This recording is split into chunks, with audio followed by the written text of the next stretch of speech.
Қайырлы күн.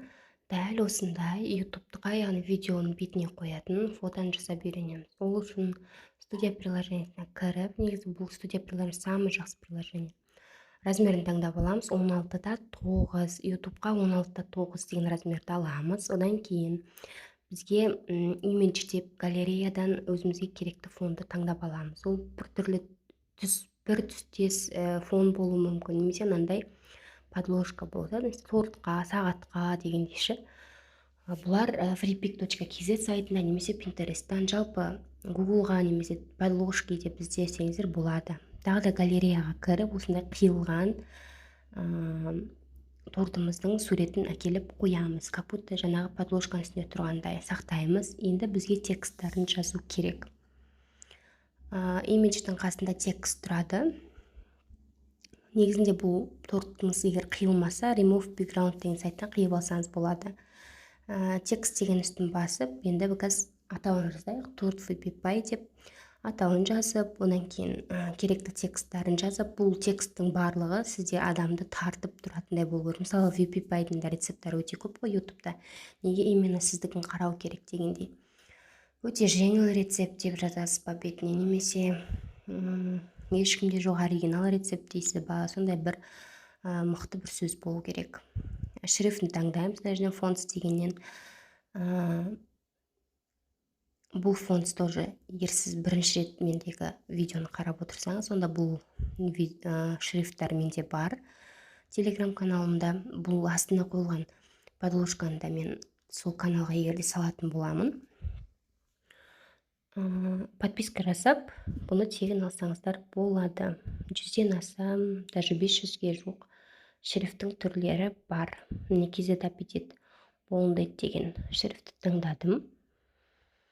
Печканы басып сақтап аламыз. Ендігі тағы жаңағы оффер дейді ғой, яғни адам тартатын сөзді. Мына жақтан колордан сіздер осы пипеткамен тартып, сол сіздегі тұрған заттардан түстерін таңдап алсаңыздар болады. Сол кезде өте үйлесімді болады. Мына жаққа shadow дегеннен астындағы инструменттерді оңға тартсаңыз, осындай shadow деген бар, яғни көлеңке. Осындай любой затқа көлеңке берсеңіздер болады. Blur қосып кішкене арты, color деп түсін таңдайсыздар, opacity деп, яғни арттағы көлеңкеге эффект бересіздер. Тоже сақтап аламыз. Реттестіріп, екі жағынан тартып, размерін келтіріп, орналасу орнын келтіресіздер. Одан кейін тағы бір текст жазсақ болады. Вот қараңыздар, мен мына жаққа самый оригинальный рецепт деп жаздым. Қазақша жазсаңыздар да болады. Мына шрифттардың барлығы қазақ тілді әріптерді таниды.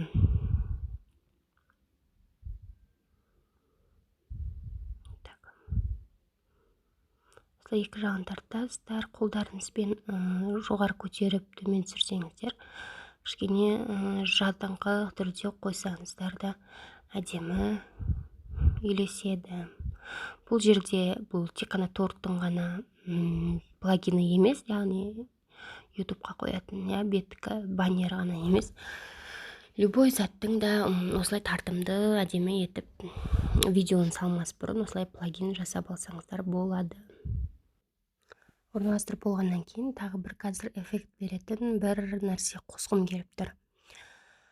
Ол үшін біз Google-ға кіріп, yummy png деп жасамыз, яғни дәмді деген сияқты, сондайға арналған эмоджи ма, или бір шоколадтың суреті ма, сондайды қазір іздейтін боламыз. Ұшып тұрған сияқты эффект береміз.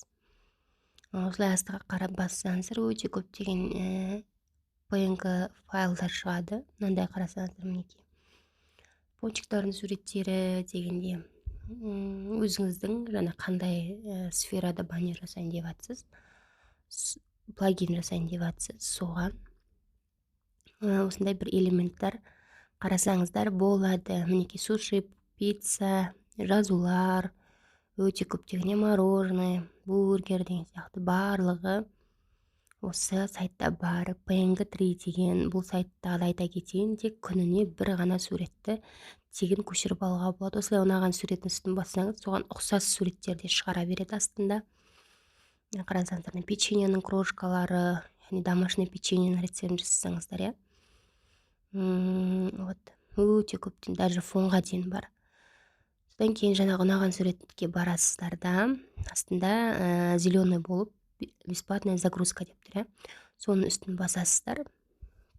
Сол кезде PNG деген формат таңдайсыздар. Өздеріңіздің Google аккаунттарыңызда немесе Facebookпен кіре берсеңіздер болады. Яғни регистрация бұл жерде жасалады. Потом барып жаңағы суретті көшіріп аласыздар. Мынандай беті шығады, оны X деп басып тастайсыздар, потом скачать PNG дегенді басасыздар да, бесплатная загрузка деп. Яғни күніне бір суретті ғана көшіріп аласыздар. Менде уже сақталды. Енді қайтадан студия приложениясын ашамыз осылай. И image деп әкеліп, галереядан жаңағы сақтап алған суретімізді әкеліп қоямыз.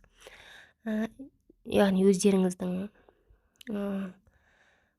қарауларыңызға қарай, қай жаққа қойған ұнайды, солай қойып реттестіре бересіздер.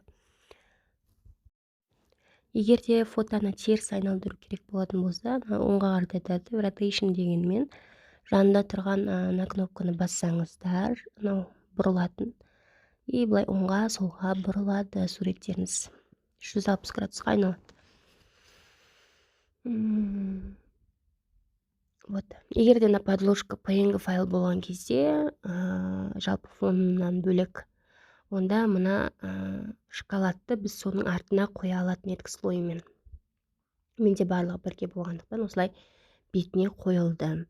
Бұдан да басқа элементтерді әкеліп қоя берсеңіздер болады, тоже жазу жазсаңыздар болады.